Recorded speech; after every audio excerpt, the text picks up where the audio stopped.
상승 사이클의 후반에 나타나는 가장 전형적인 현상이기도 하고,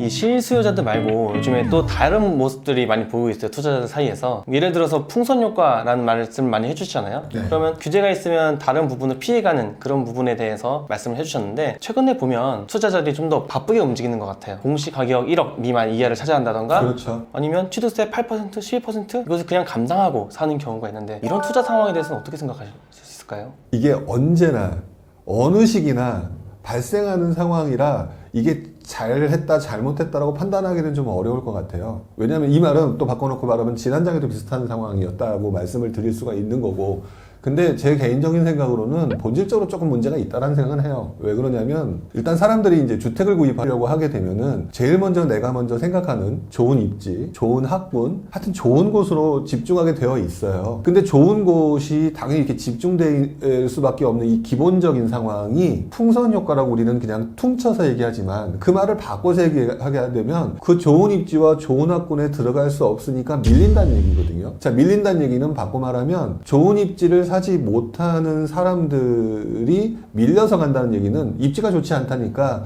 리스크가 커진다는 얘기가 돼요. 예를 들어서 뭐 하락장이 온다든지 안 좋은 상황이 오게 되면 그만큼 오르는 폭이 줄어들거나 또는 반대로 떨어진다거나 이런 리스크가 커진다는 거거든요. 근데 이 풍선 효과라고 하는 부분이 지금 몇 년간 계속 이어지다 보니까, 그리고 이제 규제는 계속 늘어났잖아요. 그러니까 규제가 계속 늘어나니까 어떤 부분이 발생되냐면, 사람들이 그동안 몇 년간 돈 버는 상황을 계속 봤고, 그러다 보니까 나도 벌어야 되겠고, 근데 규제는 늘어갔고, 그리고 그 상황을 딱 보니까 패턴이 말씀하신 것처럼 풍선 효과처럼 가면서 거기서 돈을 벌더라 라고 하는 거거든요. 문제는 지금 시점부터예요. 웬만한 곳은 다 규제 지역이 됐고, 자, 그러다 보니까 지금 들어가고 있는 곳에 본질을 지금 자세히 살펴보시면 공시지가 1억 미만이라고 하잖아요. 그동안 공시지가 1억 미만이라고 하는 거는 본질적으로 지리적이거나 입지적이거나 기타 여러 가지 이유로 인해서 안 좋았던 지역이고 안 올랐다는 곳이거든요. 그것이 유동성에 의해서 또는 풍선 효과에서 들어간다는 얘기는, 그걸로 해서 돈을 버는 사람도 있지만 이 시점을 잘못 잡게 되면은 결국에는 아까 말씀드렸던 숨어있는 사실, 나중에 그 유동성이 빠지거나 뭐 하게 되면 다시 본질만 남잖아요. 못 팔아요. 자, 그런 부분 때문에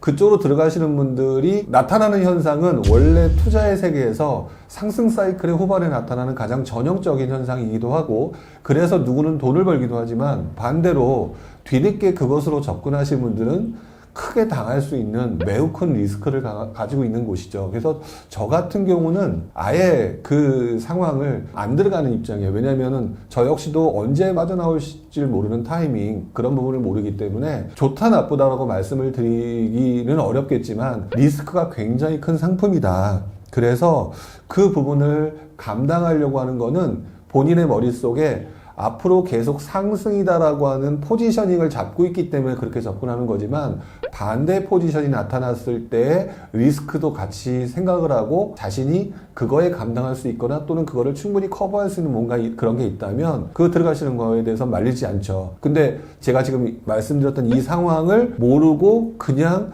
여기가 돈 된 데더라 라고 들어가시는 분한테는 이 상황을 제대로 좀 이해를 하셨으면 좋겠다, 이렇게 말씀을 드리고 싶죠. 그러니까 본질적 가치를 미리 이해하고, 그리고 그에 따른 대응을 미리 생각해 놓고 움직이셔라. 오늘 준비한 질문 중에 제가 가장 궁금했던 질문이 있어요. 부룡님이라 하면 이 시장의 심리를 굉장히 잘 보시는 것으로 유명하잖아요. 어떻게 공부를 해야 부룡님처럼 이 심리를 완벽히 볼 수 있는 사람이 될 수 있을까요? 그러니까 이렇게 얘기하게 되면 굉장히 제가 무슨 점쟁이 같은 느낌도 들긴 하는데, 사실상 저도 초반부에 그런 걸 알았을 리는 만무하고, 어떻게 이렇게 할까라고 하는 부분을 저 역시도 20여 년 전, 10몇 년 전에는 똑같이 하고 있었던 사람이었던 것 같아요. 단 한 가지 제가 의문이 났던 건 한 가지였거든요. 그러니까 여러분들도 이렇게 생각하시는 게 맞지 않을까 싶은데, 그 공시지가 1억 미만의 사람들이 들어간다거나 또는 풍선 효과가 나기 때문에 옆으로 간다거나 이런 상황이 실제 발생했는데, 저는 그걸 보면서 그때 못 들어갔거든요. 못 들어가다 보니까 돈을 번단 말이에요. 또 누구는 그때 실패한단 말이에요. 도대체 이게 뭔 상황이지? 근데 보니까 다 사람들이 하는 거더라고요. 그래서 그 사람들이 하는 것이라는 걸 알고 난 다음부터는 아주 재밌다는 생각이 들면서 본질적으로 복귀라는 걸 하기 시작했어요. 그래서 바로 직전에 내가 안 했는데 이건 올라갔다라든지 그러면은 반대로 계속 복귀를 했던 것 같아요. 저는 생각을 그렇게 안 했는데 얘는 왜 이렇게 했을까?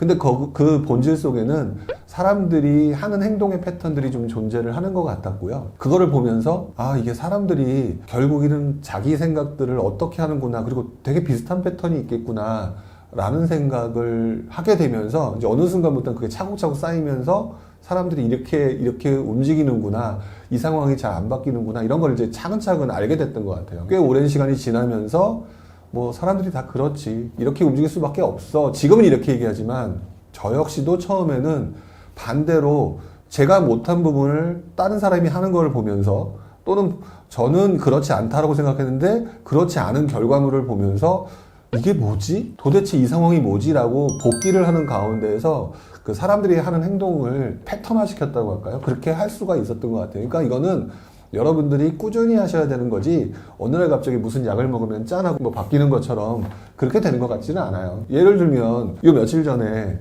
GTX-C 상록수 안산 기억하시죠? 뭐 하는 짓이냐고요. 정말 난리 났다 하더라고요. 배액배상도 막 발생하고. 그렇죠. 자, 그런데 되게 웃긴 거예요. 이제 일반인들은 돈이 된다고 생각하니까 그것만 생각하고 사람을 안 봤다는 이유가 바로 여기거든요. 상록수역을 통과하는 GTX-C가 있다 그러면 거기가 오르겠구나라고 단편적으로 가는 거거든요. 그러니까 뛰어가는 거예요. 제가 그걸 뭐라고 하는 게 아니라, 그러면 그 집을 가지고 있는 사람 입장은 생각을 해보셨냐고요. 당연히 그동안 집값이 안 올랐는데 이참에 올려버리겠죠. 이참에 매물을 없애겠죠. 공급이 줄어드는데 가격이 오를 수밖에 없는 건 너무너무 당연한 현상이거든요. 그럼 이 현상이 뭐냐면 결국에는 비싸게 주고 사는 거예요. 물론 더 시간이 지나서 그게 더 확정나면 더 오를 수 있겠지만, 그리고 지금 이렇게 말씀을 드렸지만 바로 직전에 똑같은 현상이 한 달 전에 또 있었어요. 남양주 왕숙하고 고양 창릉지구에 교통망 그 발표가 났죠. 그랬더니 고양시 그 원흥지구에 동일 스위트라고 하는 아파트가 있었거든요. 그 아파트가 갑자기 11억대 거래가 됐어요. 그 전에는 그 가격대가 아니었는데, 이런 심리가 결국은 안산과 상록수역의 상황과 고양 창릉에서 나타났던 그 상황과, 또 뭐가 있었냐면 호메실지구 예타 통과되니까 다 몰려들었죠. 이 상황과 뭐가 다르냐 이거죠. 저는 관심을 두고 계속 복기를 하다 보니까 사람들이 항상 이렇게 행동을 하네? 그러면 나는 이런 행동을 하는 사람들을 이용해서 어떤 식으로 하는 게 좋을까라고 하는 방법을 찾아내기 시작하는 거였거든요. 그러니까 그런 부분도 여러분들은 한 번쯤 생각해 보실 필요가 있다. 그 부분이 가장 중요한 것 같아요. 심리를 읽는다는 거는 갑자기 어느 날 갑자기 약을 먹거나 누구한테 계시를 받는 게 아니라 자연스럽게 연습하는 과정에서 체득이 된다. 이렇게 보시는 게 맞습니다. 그럼 예전이나 지금이나 사람들이 생각하고 움직이는 패턴은 그렇게 크게 다르지 않다, 이렇게도 느껴지네요. 그럼요. 지금 상황에서 보면 거의 똑같아요. 왜 그러냐면 우리가 흔히 말하는 진안장 같은 경우가 기껏해 20년 전이거든요. 우리랑 동시에 살고 있는 선배들이에요. 우리들은 그냥 그런 분들을 보면서 꼰대 뭐 이렇게 표현을 하지만 사실상 그분의 동생들이거나 그분의 아들들이에요. 우리는 결국 그분들의 문화와 우리들의 문화는 약간의 차이는 있을지 몰라도 같은 행동을 취하고 있다는 거거든요. 그렇기 때문에 과거를 복귀하는 이유가 굉장히 중요한 부분이기도 해요. 저도 앞으로 열심히 복귀해서 공부해 보도록 하겠습니다. 네. 그러면 마지막으로 이제 투자를 시작하는 2838 세대들에게 해주고 싶은 말씀이 있으시다면 한번 해주시면 감사하겠습니다. 지금 2838 세대들이 하는 말 속에서 제가 좀 아쉬운 게 몇 가지가 있었어요. 이분들이 가지고 있는 것 중에 상당 부분이 피해의식이 있어요. 뭐라고 피해의식이 있냐면 예전에는 집값이 쌌는데 너무 많이 올라서 지금 상황에서 내가 할 수 없는 이 상황이 된 이 시장 자체에 대한 원망, 비판 이런 부분이 존재를 하는 것 같아요. 근데 제가 지금 여러분들과 똑같은 시기에 들어올 당시, 저도 30대 그 시점을 돌이켜보면은요, 저 역시도 여러분들과 똑같이 얘기를 했던 사람이에요. 왜냐면 그 이전 때는 가격이 더 쌌거든요. 이 상황에서 나는 이 비싼 돈을 주고 사야 되는 이 더러운 세상, 약간 이런 생각을 했었는데, 결국에는 그때와 지금이나 2838 세대가 집을 사기에 싼 시장은 아니고요. 우리나라가 생긴 이래로 2838 세대들이 집을 싸게 살 수 있는 시장은 존재하지 않았던 것 같아요. 다만 지금 내 상황이 커 보일 뿐인 것 같고요. 오히려 그 상황이라면 다양한 방법들이 있을 텐데 내가 모르는 그 방법을 어떻게 이용을 해서 그 상급지로 가는 사다리, 상위로 갈 수 있는 사다리로 올라탈 수 있을까에 대한 고민을 하셔야 되지, 지금 현재 상황에 대한 속상함, 원망 이런 부분들로 생각을 이어나가게 되면 결국 그 다음 단계인 상위 단계로 올라가지 못한다.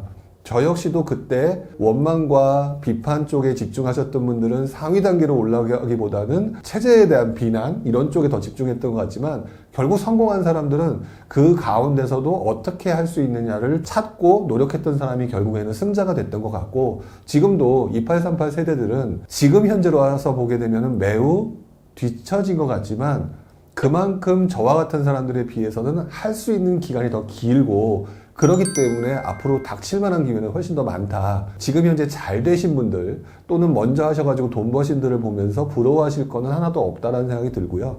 오히려 그분들이 그 과정에서 단계에 올라서기 위해서 어떻게 노력을 하셨느냐, 어떤 방법을 썼느냐에 집중적으로 관심을 가지면서 공부를 하시고 접근을 하시는 게 2838 세대 여러분들이 성공할 수 있는 가장 좋은 길이 아닐까 이런 생각을 해보게 됩니다. 저도 앞으로 성공하기 위해서 계속 긍정적으로 생각하는 자세를 가져보도록 하겠습니다.